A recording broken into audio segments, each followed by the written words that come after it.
Hi, my name is Sparks Jonson. I'm founder of Be Healthy, Be More, and I'm going to spend a few minutes with you today to tell us who we are, what we do, and why we do it. We want to make you aware that you should be healthy by choice and not by chance. You should not leave your health to a chance. We want to help you fight through all the confusion of everything, of all the conflicting claims, all the conflicting ideas of what makes you healthy.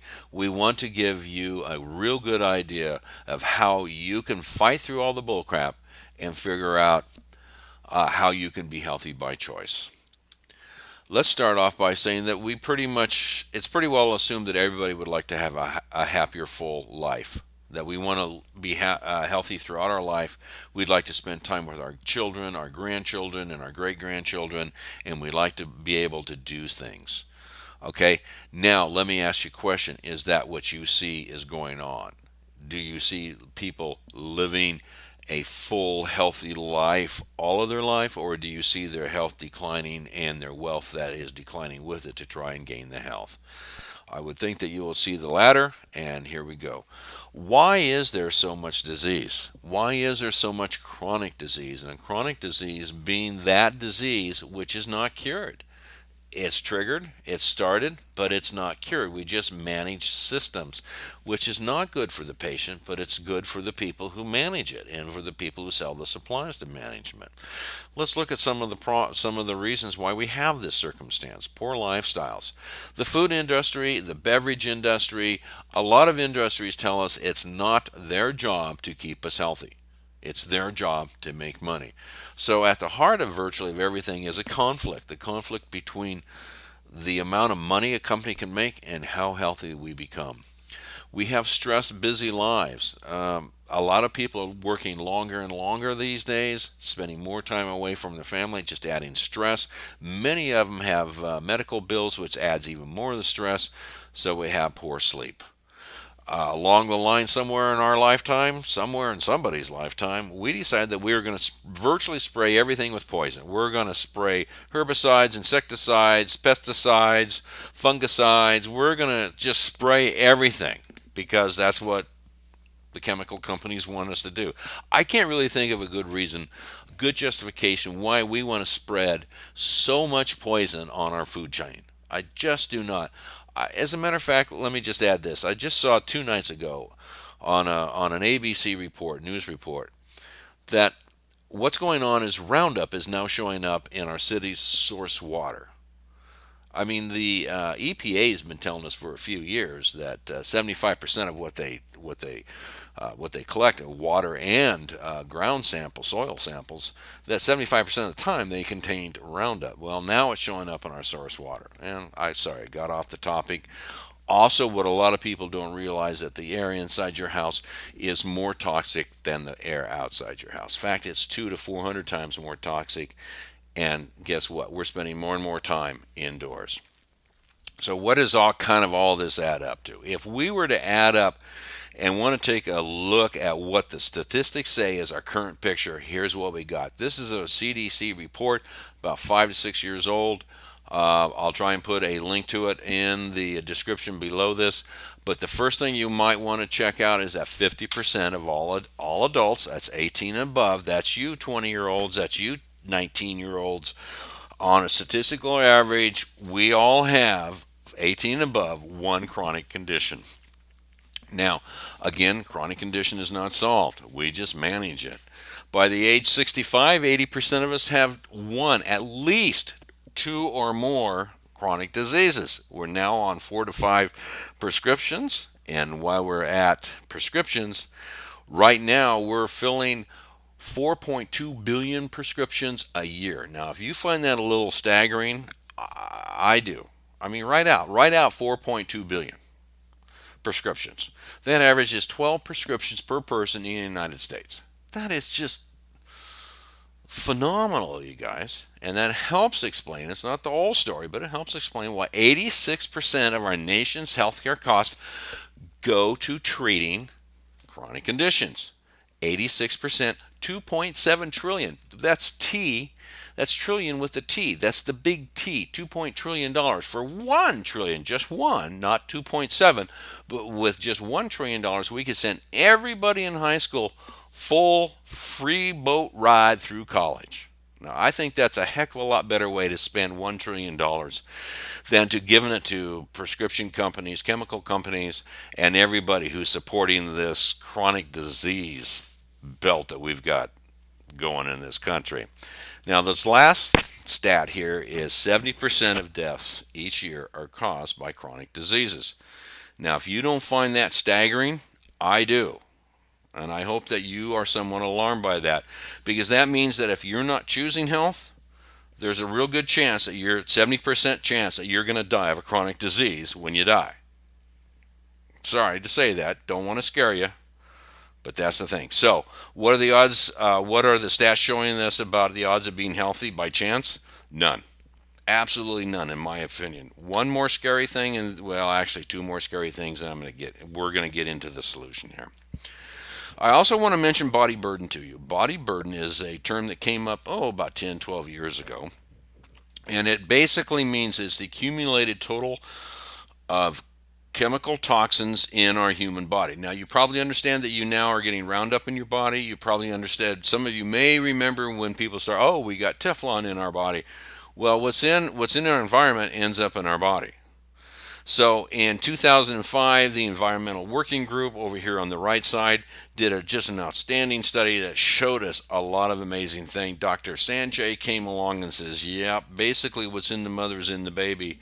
The Environmental Working Group in 2005 that said that children born at this time have approximately 183, I'm going to say that one more time, 183 known carcinogenic toxic chemicals in their bloodstream at birth. That means that babies are not born with a pristine, clean body. They already have a toxic burden. Okay, it's a huge thing. And how is that beginning to manifest itself? Well, here is the new reality of what's going on with our children of America. 33% are overweight. More than 10% of them have asthma. 10% are just have ADHD. 5% of them have seizures. The autism rate is 1 in 54 for males and 1 in 88 for males and females. And what's kind of interesting, that autism birth rate used to be 1 in 1,000, and that's now down as low as 88. One birth in 88, and a child is now born with autism. Now there's some controversy about how that 88 turns around, because a lot of people think that number is actually lower. Because how that number is calculated, people are saying that they're throwing out the larger cities, which have a tendency to be a little bit dirtier than, let's say Detroit might be a little bit dirtier than, let's say Seaside. You know what I mean?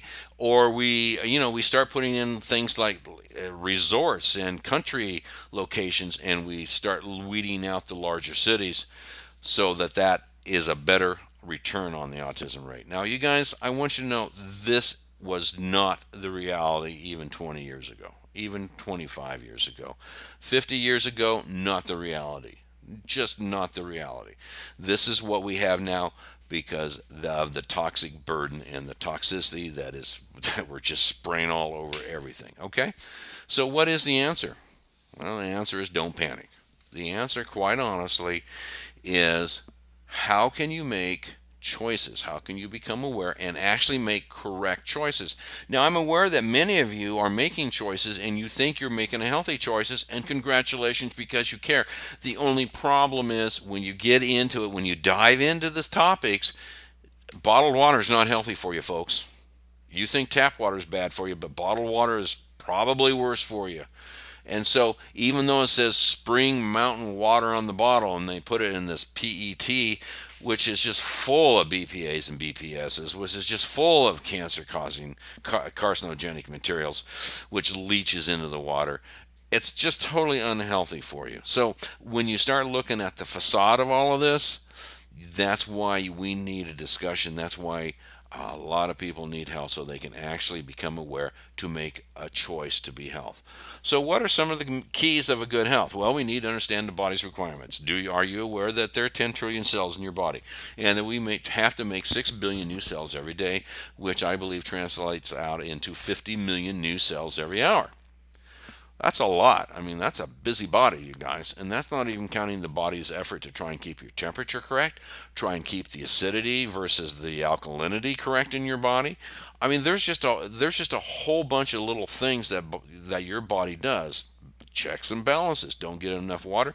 It has to decide where to best use that water to keep you as healthy as possible, because that's what the job of the body is.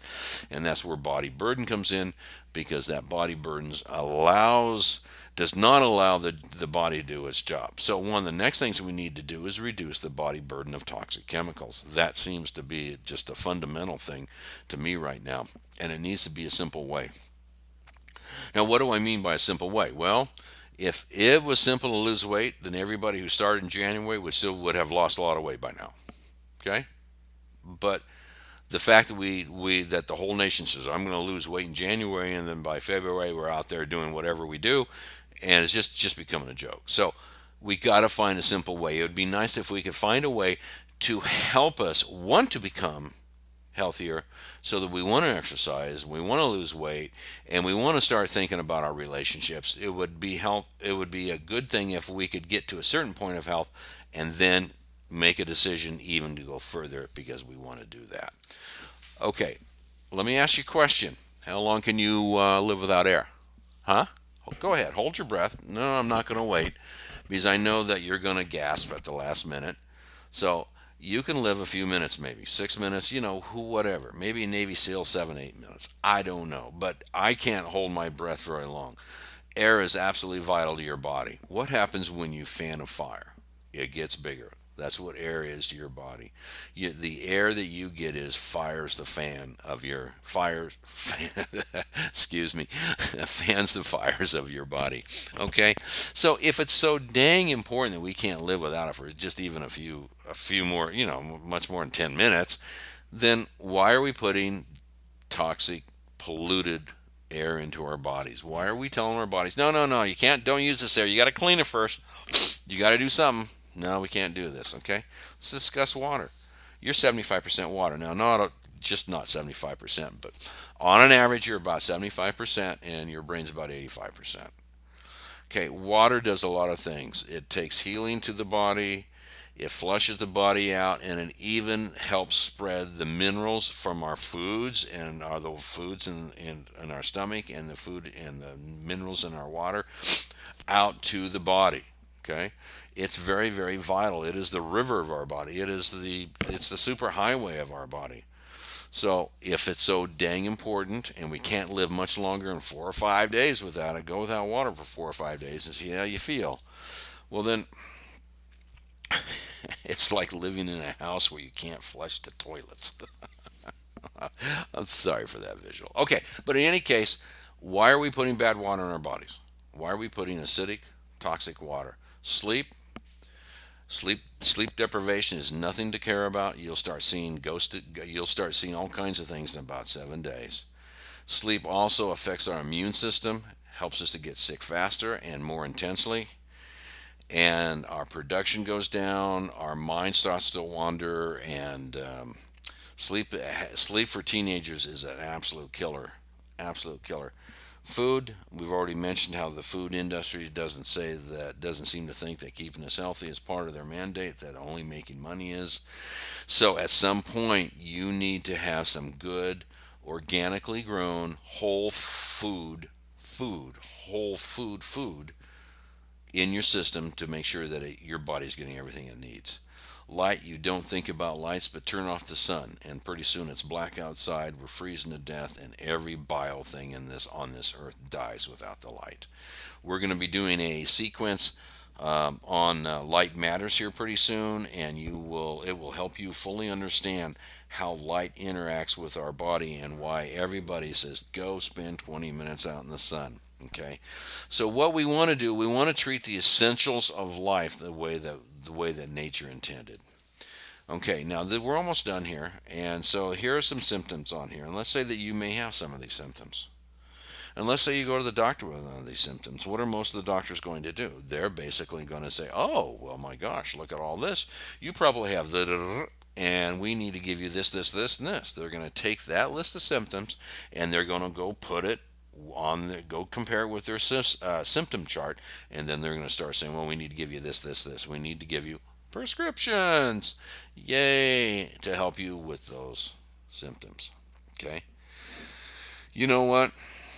Those symptoms may be as easy as going out and spending 20 minutes in the sunlight to avoid vitamin D deficiency. They may be also a symptom of poor sleep. They also may be a system that you are not symptom. I'm sorry, a symptom of poor water or drinking not enough good water. So you can see how all of this kind of somewhat ties together. We can either start attacking some of this from the base level, what your body needs to keep you healthy, and then working out from there. Okay? So we're kind of back to the beginning. This is the mission. We want to open up a dialogue to give you the option, make you aware, and give you the option that you can choose to be healthy. Because you know what? Everybody else, all the companies seem to think that their mission is to make money for their stockholders. They don't seem to think that keeping us healthy, giving us good options is part of it until it is economically in their interest to do such things. So, thank you for joining us. If you came in through our balanced living funnel, welcome. You did a good thing by signing up. We will be discussing all of these things in the future, and go out and tell your friends. This may be important to them. Go out and tell them that we're going to be giving you the straight dope. That's it. We're going to be talking about a whole bunch of products, blah, and we're going to try and make you guys as capable as we can to increasing the value of your life so that you can live a full, happy life. This is Sparks Jonson from Be Healthy, Be More. Thanking you so much for your time, and we will chat in the future. Thank you.